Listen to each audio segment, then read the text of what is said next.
Graça e paz para o seu coração. Esse é o dia que o Senhor nos fez, regozijemos, alegremos-nos nele.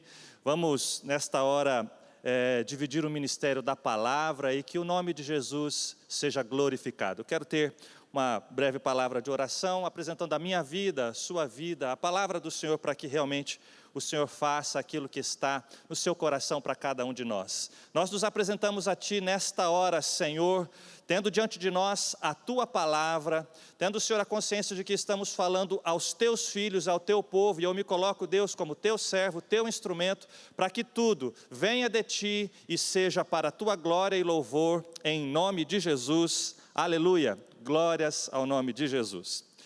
Durante todo este mês de maio, que aliás se encerra amanhã, nós como igreja caminhamos debaixo de uma palavra, debaixo de uma visão, debaixo de uma ministração.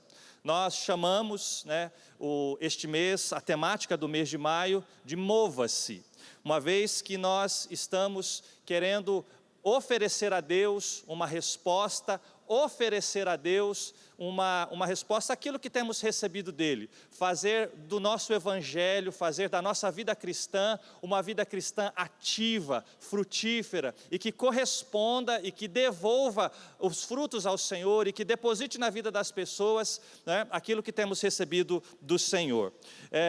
Durante todo esse mês, nos domingos, nossos pastores, pastor Marciano, pastor Luciano, todos os nossos cultos, os cultos de jovens, nas terças-feiras, pastores convidados, nós temos sido ministrados e muito bem ministrados sobre esse tema. Então, você há de convir comigo que a minha missão nesta hora não é das mais simples, um pouco inglória, fechar, encerrar tudo aquilo que recebemos do Senhor nesse mês de maio, trazer uma palavra diante daquilo que nós poderemos aplicar para as nossas vidas e guardar no nosso coração, fechando tanto o ensino, tanto o que recebemos. Atos 17, 28, então nos diz assim: pois nele vivemos, nos movemos e existimos. Como disseram alguns dos poetas de vocês, também somos descendência dele. Aqui, o autor está citando Epimênides, que é um poeta contemporâneo daquela época. Mas enfim, pois nele vivemos, nos movemos e existimos. Debaixo dessa palavra, e fazendo alguma reflexão, eu perguntei ao Senhor: Senhor, como nós podemos então fechar? Como nós podemos, de que maneira podemos guardar tudo aquilo que recebemos e aplicar isso em nossas vidas? E me colocando em oração, eu entendo que recebi do Senhor uma dica, uma instrução que eu quero dividir com você. Se estamos falando de nos mover, a palavra que o Senhor trouxe ao meu coração é: chegou o momento, chegou a hora de você dar o primeiro passo. Toda a caminhada, se vamos falar em movimento, que precisamos e queremos nos mover, corresponder ao céu, isso precisa se iniciar, por maior que seja a caminhada, por mais longa, por mais rápida que ela precise ser, ela começa num primeiro passo, uma resposta. O que parece muito simples, o que parece algo, então se é só para se mover, então está fácil, é só começar a caminhar. Mas parece que não é bem assim.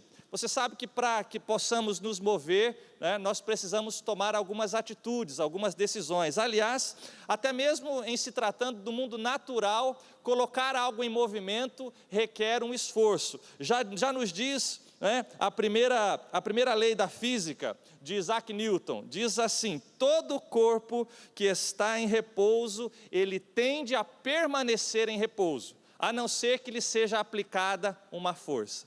E a partir do momento em que um corpo é colocado em movimento, ele tende a manter em movimento, a não ser que uma força contrária o traga ao repouso. Mas veja, a não ser que estivéssemos no espaço sideral e quando algo é colocado em movimento ali, por não ter atrito, ele continuará se movendo indeterminadamente, infinitamente. Aqui, como temos a força da gravidade sobre nós, além de colocarmos força e esforço para iniciar um movimento, também a força da gravidade tende a trazer o que se move a um estado de repouso, a um estado de inércia. Então, em se tratando até mesmo das leis físicas, humanas e naturais, Algo só pode se mover se for, se sofrer, se for impactado por algum tipo de energia, por algum tipo de força. E se vamos falar, obviamente, das coisas não naturais, mas espirituais, e se queremos, debaixo dessa instrução, dar um primeiro passo, se você não está se movendo, você quer passar a se mover, né, nós precisamos entender que precisamos imprimir força, decisão. E eu quero crer no meu coração, eu tenho convicção, inclusive observando a igreja que somos, né, a maneira como caminhamos, eu tenho convicção de que esta é uma decisão que você tem também, de corresponder ao Senhor, de dar os seus passos. Mas coisas nos impedem muitas vezes, alguns pensamentos, algumas convicções. E veja, nós precisamos entender e compreender que muitas vezes o que nos impede de dar os passos, de corresponder e iniciar uma caminhada, é um pensamento, uma convicção de que algo nos falta, de que não temos todas as respostas, de que não temos todos os recursos, de que não temos todas as soluções que eventualmente precisaremos no decurso dessa caminhada. O que é algo, inclusive, muito da natureza do homem. O homem, ele se apega muito ao que lhe falta, ele percebe muito mais o que não tem do que aquilo que tem.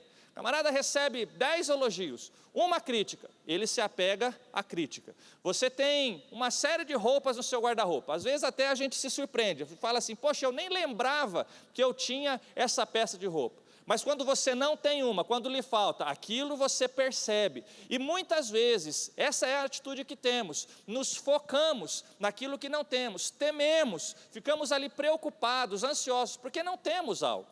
Mas isso é um problema muito grande, porque não ter todas as respostas não deveria, ou não poderia nos impedir de fazer aquilo que já podemos fazer. Então veja, a nossa geração ela tem vivido alguns fenômenos. Há pessoas que imaginam que, por exemplo, para que pudessem se casar, para que possam se casar, elas precisam ter tudo já pronto, preparado.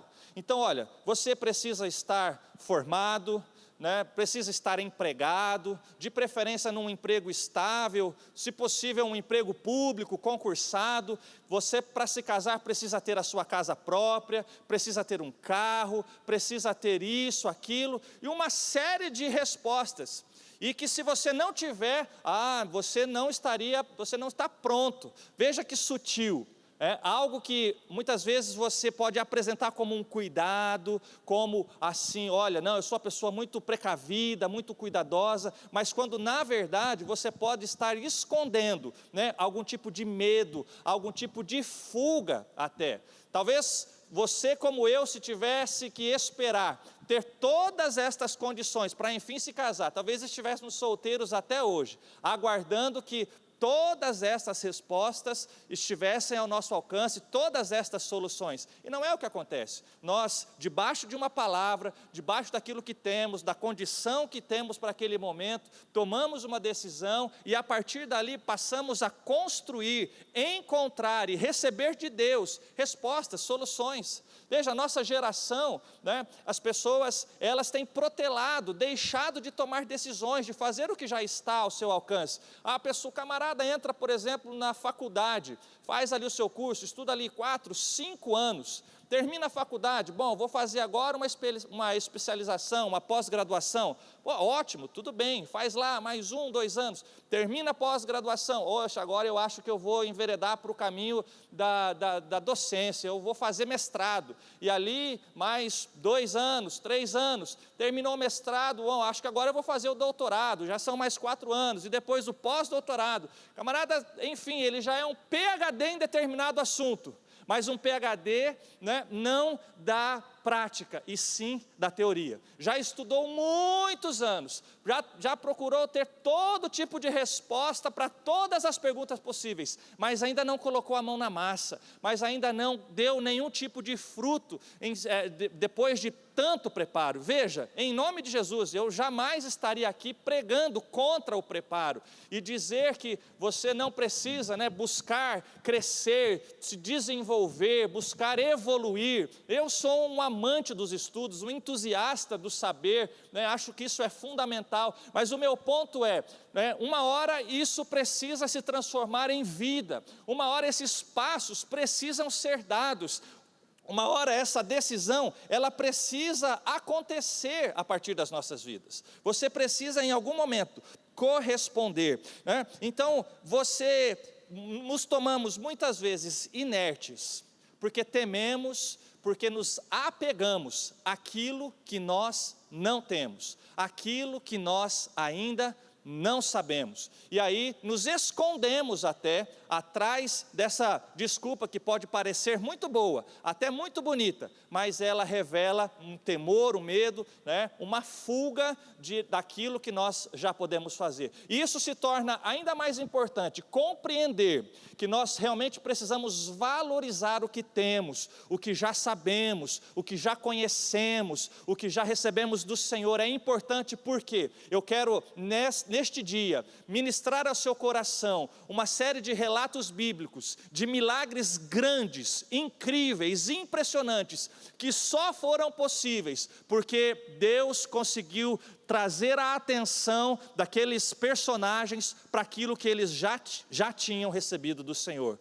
Porque você vai perceber, vou falar de algumas pessoas que se agarravam, e só as suas respostas sempre partiam da dúvida, mas eu não tenho, mas isso ainda me falta, eu não consigo, né? Sem isso eu não posso fazer o que o Senhor está me pedindo. Então, quando nós entendemos que os milagres do Senhor nas nossas vidas, via de regra, eles acontecem a partir daquilo que nós temos, por menor que seja, por mais improvável que seja, por mais inesperado que seja, quando você tem algo, coloca nas mãos do Senhor, você oferece então a Ele a matéria-prima para que Ele possa fazer grandes milagres na sua vida. Eu quero começar, lembrando a você, falando a você, a história de Moisés, o chamado, a missão, a comissão que Moisés recebeu. Êxodo capítulo 4, nos versos 1 e 2, diz assim: Então respondeu Moisés e disse: Mas eis que não me crerão, nem ouvirão a minha voz, porque dirão: o Senhor não te apareceu. E o Senhor disse: o que é isso na tua mão? E ele disse: uma vara. Este é o registro já quase que final de um grande debate, de uma grande conversa entre Moisés e o Senhor, né, ali quando a sarça estava ardendo. Moisés, você sabe, foi adotado, foi criado no palácio de Faraó, como filho da filha de Faraó, passou por ali 40 anos, foi educado, recebeu instrução, cultura, todo tipo de benefício por estar naquele ambiente, mas por volta dos seus 40 anos de idade, ele se envolveu numa situação que potencialmente atentava contra a sua vida e ele precisou fugir. E agora, outros 40 anos aproximadamente já haviam se passado, mas não de pompa, não de palácio, e sim de deserto, e sim de poeira, de sol. Aqueles relacionamentos, aquelas pessoas, aquelas conversas que ele tinha no palácio, já há 40 anos, haviam se transformado em bodes, ovelhas, em pasto, e ele estava então naquele contexto, já com aproximadamente 80 anos, mas fruto de um chamado do Senhor, ele estava então trabalhando, ele estava servindo ali, cuidando do seu rebanho, e de repente algo lhe chama a atenção, ele tem a visão de uma sarça, de uma árvore, que se consumia, que ela queimava, ela estava em chamas, mas maravilhosamente ela não se consumia, ela permanecia com os seus galhos, as suas folhas todos viçosos, vivos, mas havia fogo, e aquilo evidentemente que chamou a atenção de Moisés, e ele se aproxima então para entender o que estava acontecendo, e para sua surpresa, o Senhor lhe aparece então, aquele fogo, aquela sarça, era o anjo do Senhor que estava ali falando com Moisés, e para maior surpresa ainda de Moisés, o Senhor lhe diz aquilo que ele estaria por fazer, e que era nada mais, nada menos que até então, para aquele momento, a maior migração humana da história. O Senhor apresenta um plano e diz: eu vou tirar o meu povo, aquele que você conheceu lá do Egito, que já está lá há muito tempo, eu vou tirá-los daquele lugar, eu vou levá-los para uma outra terra que eu já preparei, que eu já de antemão dei ao meu povo, e eu preciso levantar alguém para liderá-los. E olha só, Moisés, essa pessoa é você. A nossa resposta muitas vezes, né, diante assim, a nossa impressão, digamos assim, muitas vezes diante das respostas que personagens bíblicos dão, é falar assim: poxa, mas que falta de fé, olha só, como é que a pessoa pode responder algo assim? Irmão, coloque-se no lugar de Moisés, né, tendo esta missão dada a ele, simplesmente a maior migração humana da história, e talvez depois disso, eu não tenho relato se houve ainda alguma maior do que essa. Eu vou usar a sua vida, e aí Moisés, ele tem um choque, ele fala assim: não, mas espera aí. E aí ele começa a fazer alguns questionamentos, ele diz: mas quem sou eu? Ali, Êxodo 3, 11 e 15, ele diz: quem sou eu?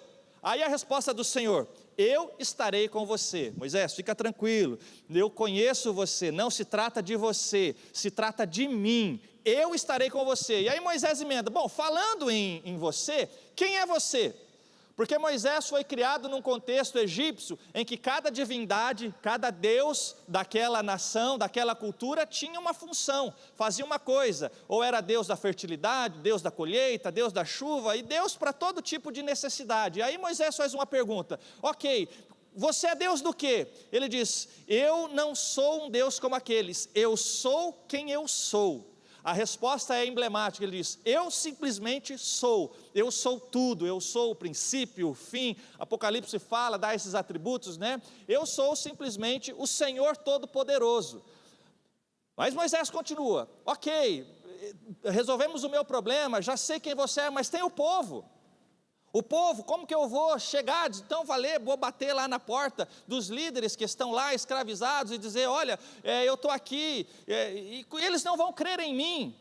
E o Senhor diz: você dirá a eles: o eu sou, o Deus Todo-Poderoso, o Deus de Abrão, de Isaac, de Jacó, o Deus da descendência desse povo, é quem está enviando, quem o está enviando a eles para ser o libertador, o resgatador. E você vai falar ao povo, e você também vai falar a Faraó, e você será a minha boca ali. E aí Moisés falou: agora piorou, Senhor, ficou pior, porque esse negócio de falar, eu sou péssimo nisso. A Bíblia diz que Moisés era pesado de lábios, né? Não sei, talvez fosse gago, talvez fosse pesado no sentido de falava errado, se constrangia, né? Não conjugava os plurais, os verbos de maneira correta, não sei. Mas ele se reconhece assim: Senhor, eu tenho um problema, como é que eu vou liderar um povo? Como é que eu vou falar a um povo? Como é que eu vou estar à frente de um povo, se eu não sou bom de palavras, se eu não sou bom de discursos? E o Senhor fala: rapaz, filho, ainda paciente, né? Eu conheço você, foi eu que fiz os teus lábios, eu sei quais são as suas limitações, eu sei quais são os seus limites, né? Mas olha, se isso te traz algum tipo de alívio, vou fazer o seguinte: eu vou trazer Arão, seu irmão, para lhe ajudar.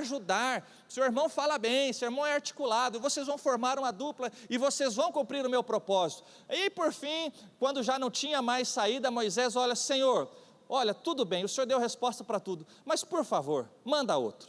Nesse momento se acende a ira do Senhor, fala assim: pare de se apegar ao que lhe falta, pare de me dar respostas evasivas, como disse, pare de se esconder, né, tentando dizer que primeiro, eu estou equivocado, e segundo, que você não tem condições, porque você tem uma coisa.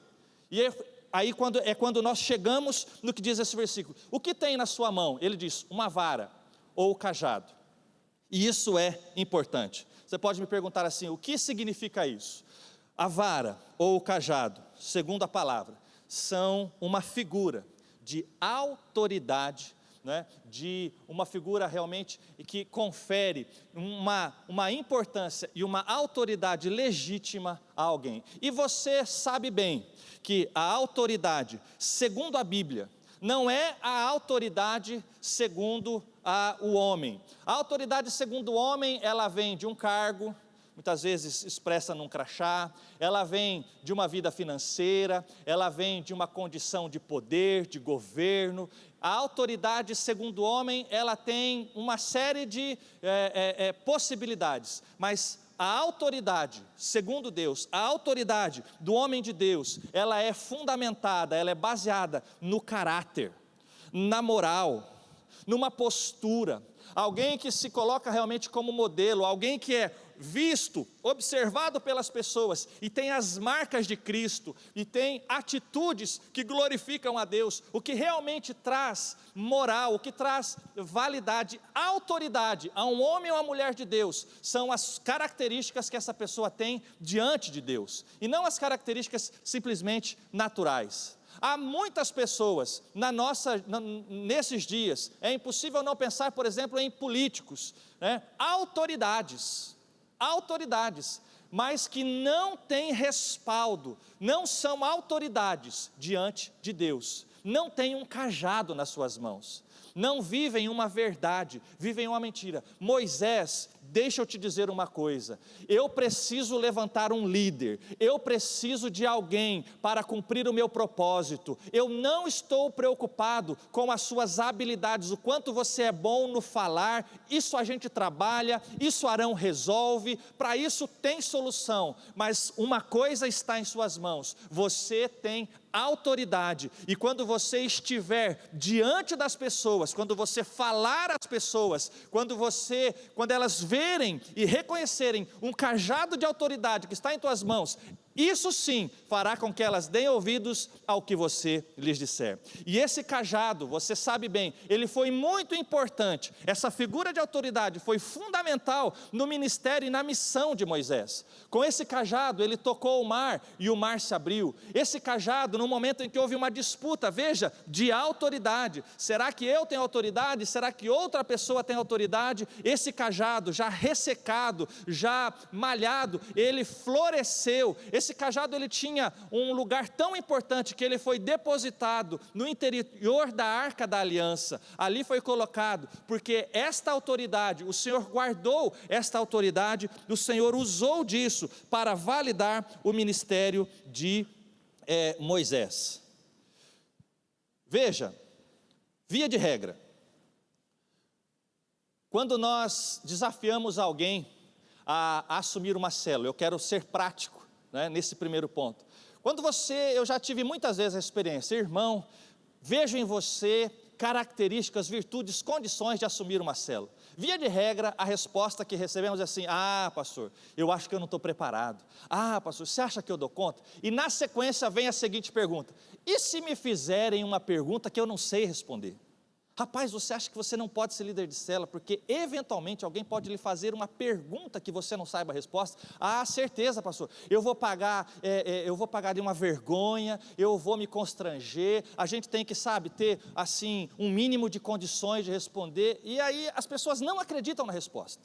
Você diz a ela assim: querido, se a pessoa lhe fizer uma pergunta que você não sabe a resposta, dê a mesma resposta que eu costumo dar, que via de regra é: não sei. Ou, eu vou procurar saber. Não, mas não pode ser. Você está falando isso para me estimular, você está falando isso porque você precisa de um líder de célula.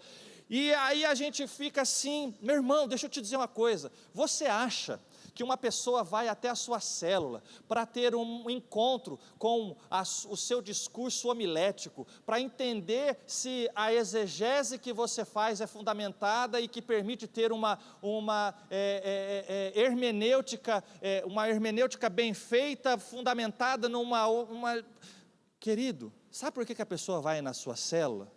Ela vai na sua célula, ela vai dizer assim: rapaz, eu estou com um problema na minha família, no meu casamento, estou me estranhando muito com a minha esposa, estamos brigando, parece que a gente está dando choque, e aí muitas vezes a sua resposta vai ser algo do tipo assim: rapaz, eu também tenho as minhas lutas, eu também tenho os meus problemas, as minhas dificuldades, e aí a pessoa vai olhar para você e vai dizer assim: sério? E o que é que você tem feito? Não, nessa hora a gente ora, a gente se arrepende, a gente pede perdão, a gente chora, a gente corrige, a gente vai atrás, a gente pede graça a Deus. Verdade, queridos, você será questionado, você será buscado por quem você é. As pessoas precisam ver em você um cajado, precisam ver nas suas mãos uma vara de autoridade, elas precisam olhar para você e dizer: essa pessoa me inspira, essa pessoa me abençoa. E se você não se reconhece com esses atributos, é preciso que nós tenhamos coragem e que nós não nos conformemos em não tê-los. Veja, precisamos, como Paulo, poder dizer, como ele disse em 1 Coríntios 11:1, sejam meus imitadores, como também eu sou imitador de Cristo.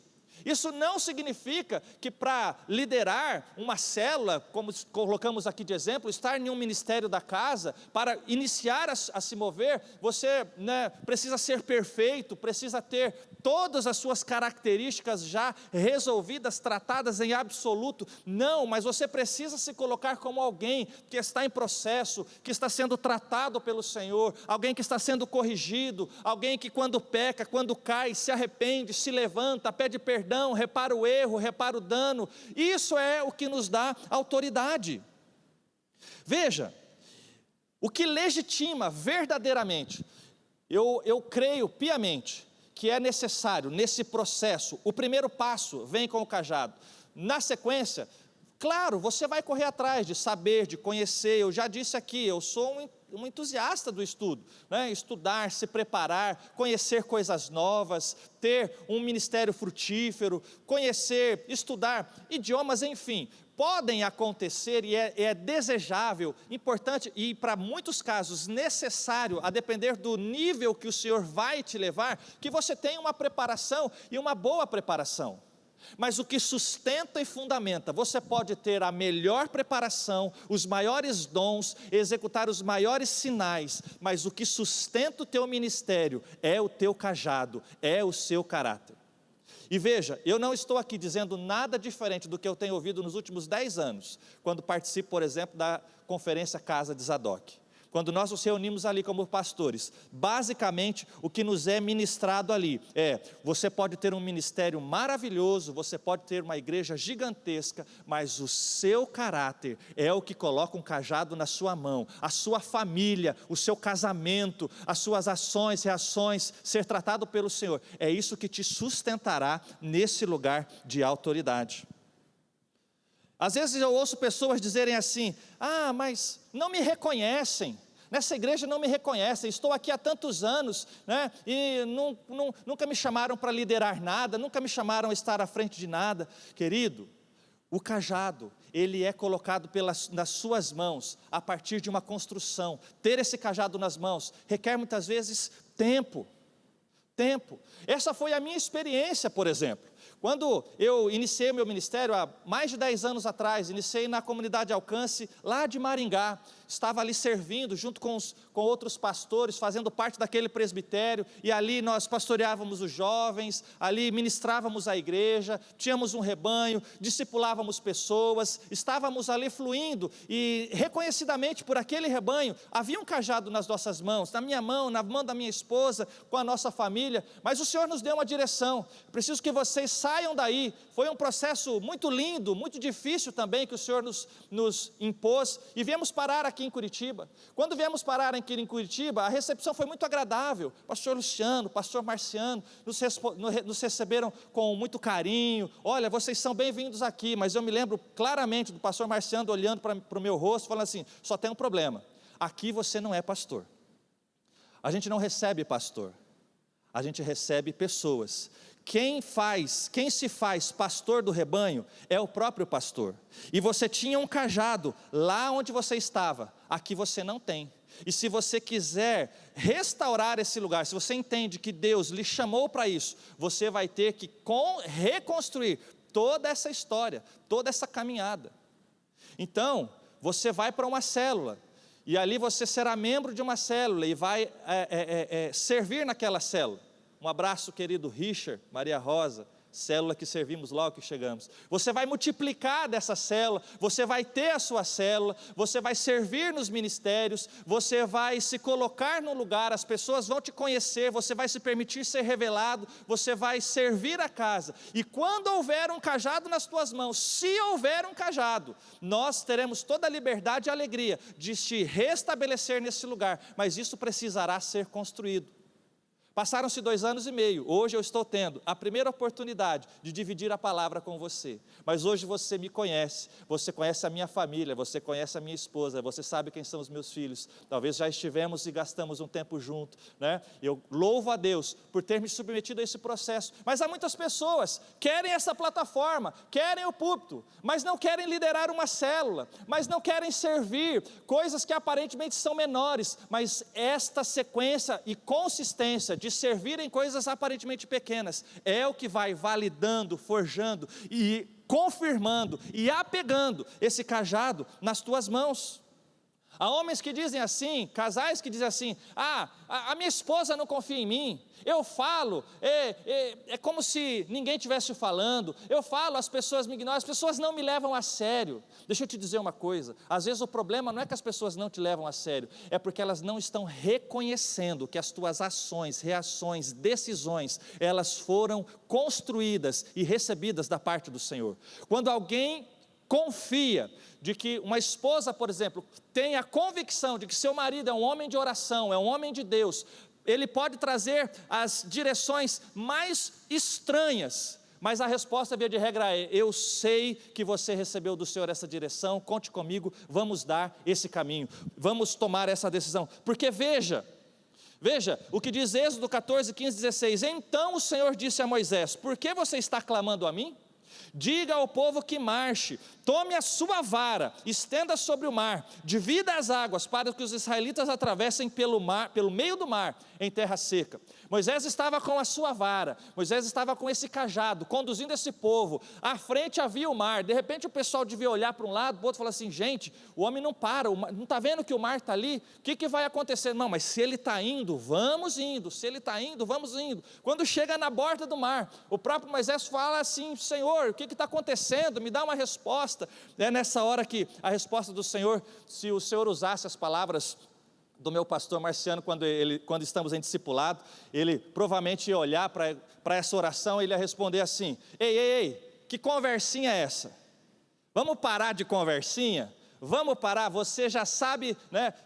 Para de tentar me enrolar, para de conversinha. Moisés, você já sabe o que você tem que fazer. O que é que tem na tua mão, o teu cajado? Pois toca as águas com esse cajado. E o mar se abriu e o povo passou. Por quê? Porque aquele homem, debaixo de autoridade dada por Deus, ele trouxe uma direção que parecia difícil, que parecia improvável, mas o milagre aconteceu, porque Deus pôde usar esse homem.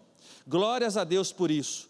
Então, se o Senhor quer nos dar, se o Senhor quer usar as nossas vidas, nós precisamos perceber, nós precisamos oferecer a Ele um cajado em nossas mãos, que não é muitas vezes simplesmente dado por Ele, mas fruto de nossas ações, decisões, do nosso caráter. Ou se estamos almejando um lugar de liderança, e é bom que isso aconteça, precisamos perceber se já temos construído um caminho que permita que outros vejam as nossas vidas e percebam, esse homem pode não ter muitas palavras, pode não ter tanta eloquência, pode não ter tanto saber, ele conjuga os verbos até de maneira equivocada, mas há um cajado nas mãos desse homem, este é um homem de Deus.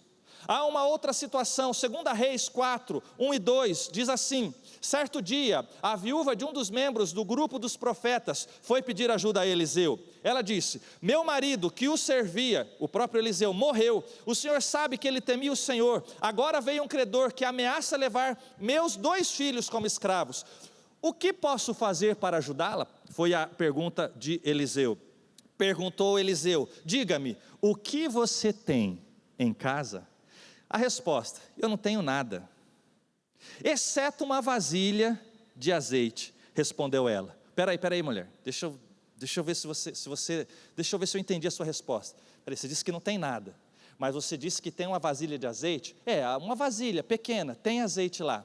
E aí nós descobrimos, né, e nós nos lembramos, que o azeite, ele é uma figura bíblica da pessoa do Espírito Santo. que ele é uma figura bíblica da ação, não da pessoa necessariamente, mas da ação do Espírito Santo. Está um artigo bem curtinho, bem interessante ali no orvalho.com, produzido pelo próprio pastor Luciano Subirá, e ali está dito: o azeite tem a ver com o Espírito Santo, pois é seu símbolo, mas nessa figura bíblica não representa a pessoa dele, e sim algo que cabe a cada um de nós decidir se iremos oferecer ou não. Essa mulher estava diante de um problema na sua casa. A sua família passava por uma crise. Ela tinha sido casada com um homem que, ao que parece, era um homem de Deus, que cuidava bem das coisas do Senhor, mas não era o melhor administrador ou gestor da sua própria casa, das suas finanças, porque ao vir a falecer, deixou a família numa condição difícil, com uma dívida impagável. E esta mulher estava a ponto de perder a guarda dos seus filhos, ter que oferecê-los como escravos para que pagasse aquela dívida. E ela disse: eu preciso de ajuda. E esse homem diz: ok, mas como estamos falando nessa manhã, para dar passos, precisamos perceber o que temos. Ele diz: e o que você tem? E ela não sabia que tinha, mas até que ela se lembra: eu tenho azeite. Se tem azeite na sua casa, se tem unção do Espírito Santo na tua casa, você tem os ingredientes, você tem o principal ingrediente que Deus pode usar para, através da sua vida, fazer um grande milagre. Porque deixa eu te dizer uma coisa, essa mulher não apenas tinha azeite, ela tinha uma outra coisa, ela tinha relacionamentos. Porque a orientação do profeta foi: então, peça aos seus vizinhos, peça aos seus amigos vasilhas. Veja, os amigos tinham vasilhas, vazias, não tinham azeite. Ela tinha azeite. Ele diz: peça as vasilhas, e nós vamos encher essas vasilhas de azeite. O azeite era para ela, para vender, mas eu não sei se você concorda comigo. A nossa tradição até hoje diz o seguinte: se você pega uma vasilha, se você pega uma tupperwarezinha emprestada, é de bom tom você devolver ela com alguma coisa. Eu acredito que essa mulher, ela não apenas recebeu uma multiplicação sobre a sua vida, como ela se tornou uma bênção aonde ela estava. Dia desses, eu conversava com um amigo, conversava com um irmão muito querido, eu amo a sua vida, eu amo a família desse irmão, e ele contava um testemunho bem bacana, bem interessante. E ele dizia: esse irmão, ele mora num condomínio pequeno ali, talvez 10 casas no máximo, e são cristãos realmente inspiradores. E aí tem o grupo do WhatsApp do condomínio, e de repente alguém talvez tenha descoberto: ô fulano, você não ora por mim por tal motivo? Oro. E aí outro ouvindo aquele mesmo pedido: poxa, mas eu também queria que você orasse por isso. E outro: e você não ora também por isso? Olha, e se nós fizéssemos um culto aqui, no nosso condomínio? Vocês podiam fazer um culto para nós, orar por nós, abençoar as nossas famílias, tal. Ok, e esse irmão contava, ele dizia assim: rapaz, tem uma igreja dentro do meu condomínio hoje. Querido, se tem azeite na sua vida, os seus vizinhos logo trarão vasilhas para serem cheias. E eu quero, em nome de Jesus, fazer aqui, eu sinto no meu coração, da parte do Espírito Santo, fazer aqui uma declaração, porque esta família tem uma igreja dentro da sua casa, porque esta família tem uma igreja dentro do seu condomínio. Eu creio, em nome de Jesus, que porque foram fiéis nisso, o Senhor os colocará como líderes, o Senhor colocará num lugar de uma grande igreja, porque tem azeite sobre a vida desses amados. Veja, irmão, se tem azeite, tem necessidade. Este foi um grande milagre, aconteceu a partir daquilo que pôde ser oferecido aqui ao profeta. Porém, muitas vezes, a falta de algo, ela nos impede de nos mover. Não era o caso aqui. Enquanto a dúvida era: não tem nada, não tem dinheiro, não tem solução, não tem marido. Tem azeite. Quando um homem ou uma mulher de Deus tem azeite sobre a sua vida, Deus pode trazer bênção para você, para a sua casa, e a partir de você, a partir da sua casa, você já pode ser uma bênção nas mãos do Senhor. Mas eu quero rapidamente ainda colocar mais uma característica daqueles que não necessariamente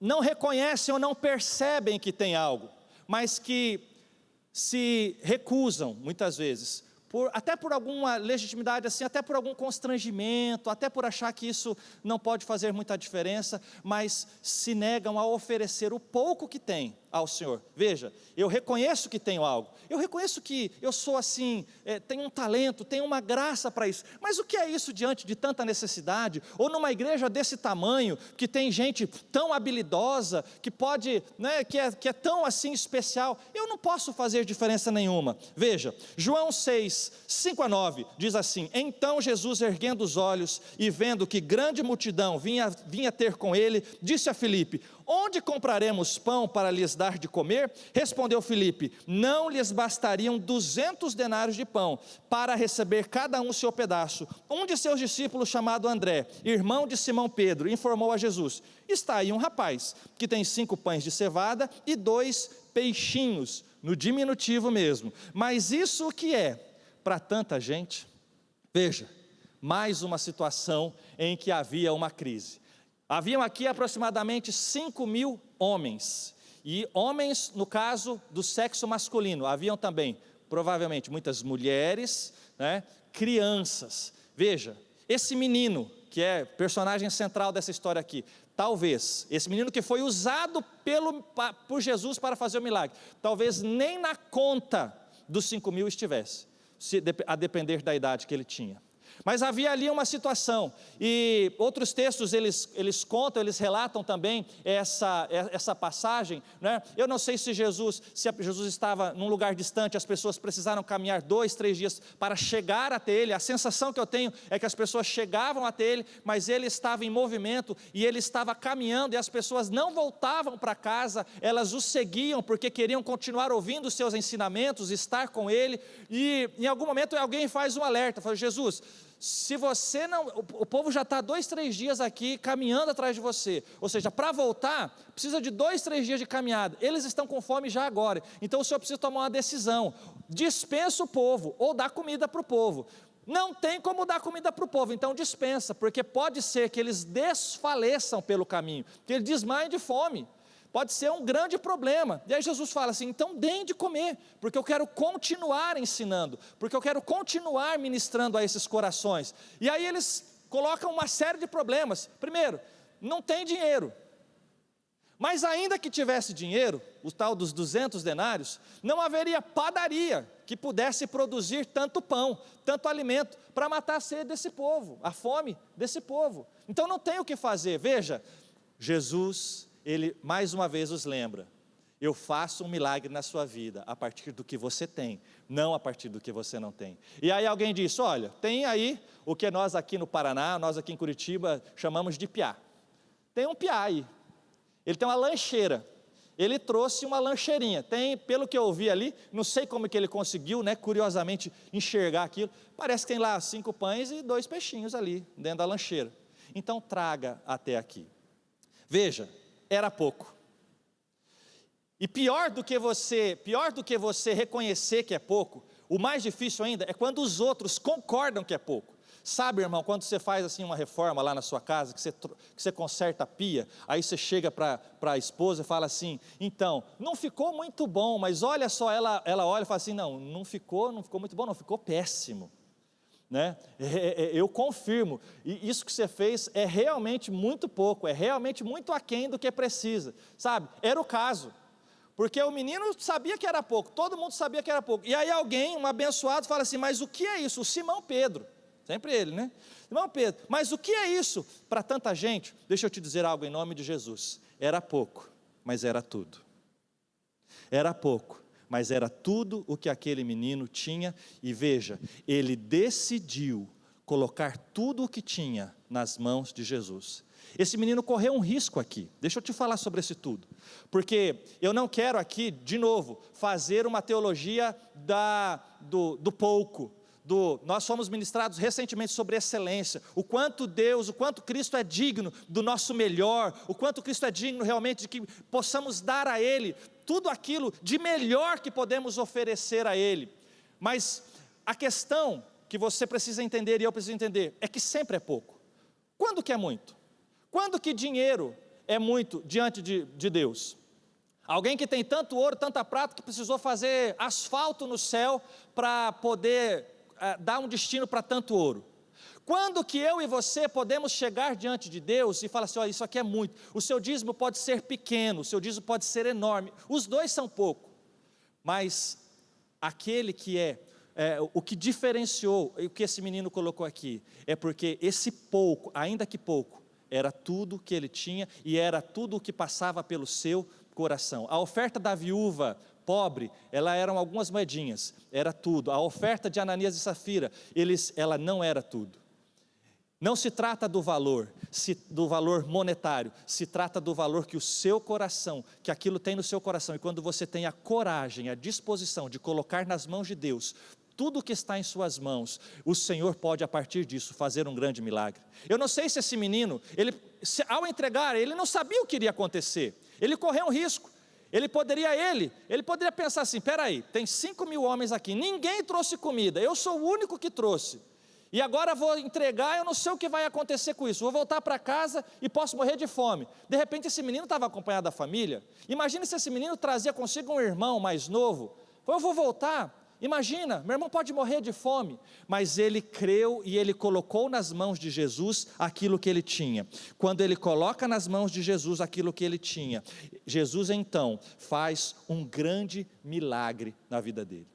Querido, o seu pouco, nas mãos de Jesus, é uma bênção, e pode alimentar, e pode saciar uma grande multidão.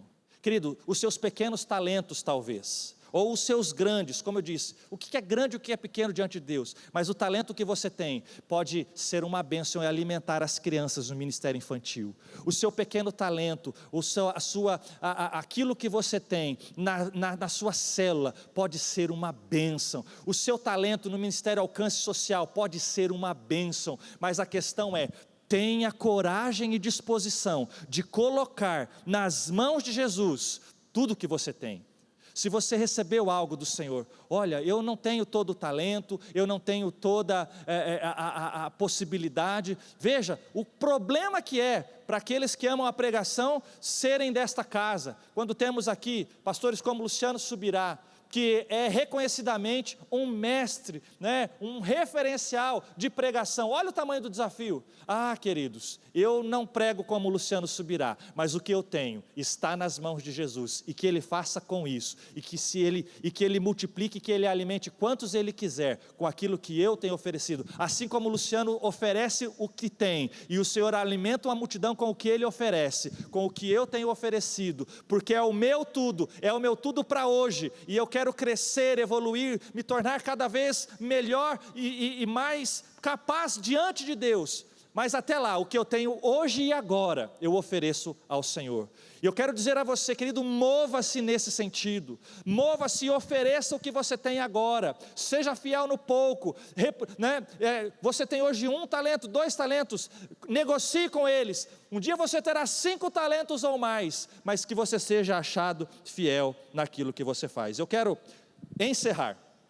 Essa é a hora que eu diria para você, se você estivesse aqui presencialmente, fique em pé para parecer que está acabando, Eu quero lhe dizer rapidamente, o que é que Deus faz, o que é que Deus pode fazer na vida de um homem ou uma mulher de Deus, que acreditam, que decidiram olhar para aquilo que tem e não para aquilo que não tem, que sabem que tem a unção, que tem o óleo do Espírito Santo na sua vida, e que tem a disposição de entregar aos outros aquilo que receberam.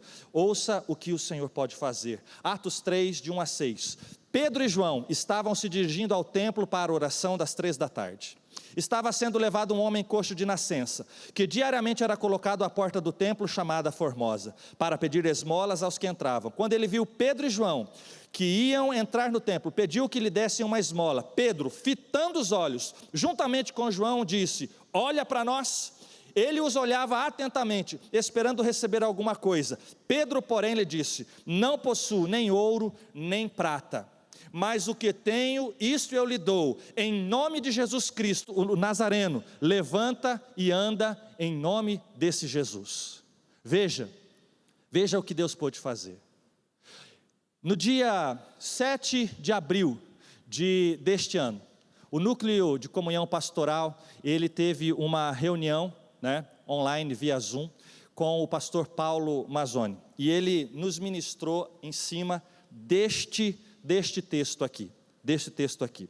Eu tenho dificuldades de dizer para você o que foi gerado no meu coração, o que foi gerado dentro de mim a partir daquilo que ele trouxe. Basicamente ele nos diz o seguinte: vamos imaginar o seguinte, perceba, Pedro, João, eles estavam ali diante de uma situação. Vamos pensar essa situação, se eles tivessem o que aparentemente aquele mendigo precisava, aquele homem precisava. Vamos olhar esse texto. O texto seria mais ou menos assim, né? Pedro e João se dirigiram ao templo, e chegando no templo, havia ali um homem que estava sentado, e que há muito tempo estava ali pedindo esmolas. Vendo os homens, ele diz para eles: olha, vocês podem me oferecer alguma coisa? Olhando para eles, e movidos de compaixão, piedade, né? Pedro tira do seu bolso algumas moedas e dá àquele homem, e ao entregar aquele homem, o homem se alegra e diz: muito obrigado, e então eles seguem o seu caminho e entram e adoram ao Senhor no templo. Passada uma semana, voltam, estava novamente aquele homem sentado, e ao vê-los de longe, se alegra e diz: olha, aqueles homens gentis, aqueles homens que que são tão bondosos, eles estão de volta, quem sabe eu ganhe mais alguma coisa deles hoje, e esse ciclo se repetiria. Mas veja, não foi o que aconteceu. Eles não tinham ouro, não tinham prata, mas sabiam o que tinham. E eles sabiam que tinham o quê? Azeite sobre as suas vidas. Olha, o que você está pedindo eu não tenho, mas eu tenho uma outra coisa. E o que eu tenho não é para a minha vida, o que eu tenho é para a sua vida. O que eu tenho para você não é ouro, não é moeda, não é prata, mas em nome de Jesus, levanta e anda. E um grande milagre aconteceu naquele dia, baseado não naquilo que aqueles homens tinham, mas naquilo que eles não tinham. Isso gerou no meu coração um impacto tão grande, porque nós muitas vezes ficamos tão apegados, tão aferrados àquilo que nós não temos, imaginando que precisamos oferecer às pessoas uma resposta para o que elas vêm nos pedir. O que nós precisamos é entender o que Deus tem para a vida das pessoas e nos colocarmos num lugar de sermos canal, de sermos realmente aqueles que andam por obediência, por graça e fé, para que recebamos de Deus a resposta daquilo que Ele tem para aquelas vidas. Eu quero finalizar nessa hora orando. E eu quero fazer inclusive uma pequena quebra aqui na liturgia. Via de regra nós oramos pela palavra e na sequência fazemos uma oração, convidando as pessoas ao arrependimento, convidando as pessoas para que se rendam a Cristo, e se convertam dos seus maus caminhos. Mas como nós estamos falando, o tema deste dia dê o primeiro passo. Não é possível falar em dar um primeiro passo de uma caminhada, sem que antes falemos do passo mais importante, que todo homem, que toda pessoa precisa dar na sua vida, que é um passo na direção de Jesus. Nós chamamos esse processo de conversão. E por que conversão? Porque nós cremos que quando nascemos nos nossos pecados, estamos caminhando um caminho de morte, estamos nos movendo em direção à morte eterna. Mas quando temos um encontro com Cristo, com a sua palavra, nós paramos, nos convertemos, mudamos de direção, já não para um caminho de morte, mas para um caminho de vida. E ao dar este primeiro passo, que é quando nós confessamos a Cristo, inicia-se então uma grande, poderosa, maravilhosa caminhada na direção da vida eterna. Quero também orar por você que já caminhou este caminho aos pés do Senhor, se movia nessa direção, mas hoje está estagnado, hoje está parado, ministerialmente frustrado, familiarmente frustrado, com tanta perda, com tanto sofrimento. E você que quer, então, se reconciliar com o Senhor e dizer: eu quero me levantar nesse dia e voltar a me mover, e me voltar a caminhar na direção da vida que Deus tem para mim. Como quero orar também por você, que irmão querido aqui da nossa comunidade, ou você de qualquer lugar do Brasil, do mundo talvez, que acompanhou durante todo esse mês, cada uma dessas ministrações, foi estimulado, foi desafiado, foi incomodado, foi realmente impulsionado, a que você creia que através da sua vida, através dos seus dons, talentos, ministérios, serviço, você pode ser uma resposta de oração, você pode ser uma grande bênção nas mãos do Senhor. Quero orar também por você. Senhor, nós celebramos o Teu nome, nós adoramos ao Senhor, E nesta hora, Pai, eu quero orar com aqueles que neste dia, Pai, ao serem encontrados pelo Teu Espírito Santo através dessa palavra, rendem os seus corações e decidem em suas vidas, Pai, mudar de direção e querem agora dar um passo na Tua direção. Eu quero te convidar, meu irmão, a repetir comigo essa simples oração e dizer assim: Senhor, neste dia, ouvi a Tua palavra e percebi, Senhor, que o meu caminho, e entendi pelo Teu Espírito, que o meu caminho era um caminho de sofrimento, era um caminho de morte, era um caminho de maldição. Mas eu peço que em nome de Jesus, o Senhor me perdoe e me purifique dos meus pecados. Eu me arrependo dos meus pecados. Eu desejo que Cristo e seu Espírito Santo habitem dentro de mim e que façam de mim nova criação, nova criatura. Ajuda-me, Senhor, ajuda-me. Pai, eu oro também nesta hora por aqueles que estão se reconciliando contigo, para que possam ser levantados, aqueles que estavam não apenas parados, mas percebendo as suas vidas regredindo, indo para trás, que se levantem neste dia, na autoridade do nome de Jesus, restaurados, recuperados, e nós queremos, Deus, vê-los à mesa, assentados conosco, vestes limpas, uma aliança nas suas mãos, Deus, assentados sobre a mesa como família, tendo o seu lugar na casa do Pai restaurados. Nós os abençoamos em nome de Jesus.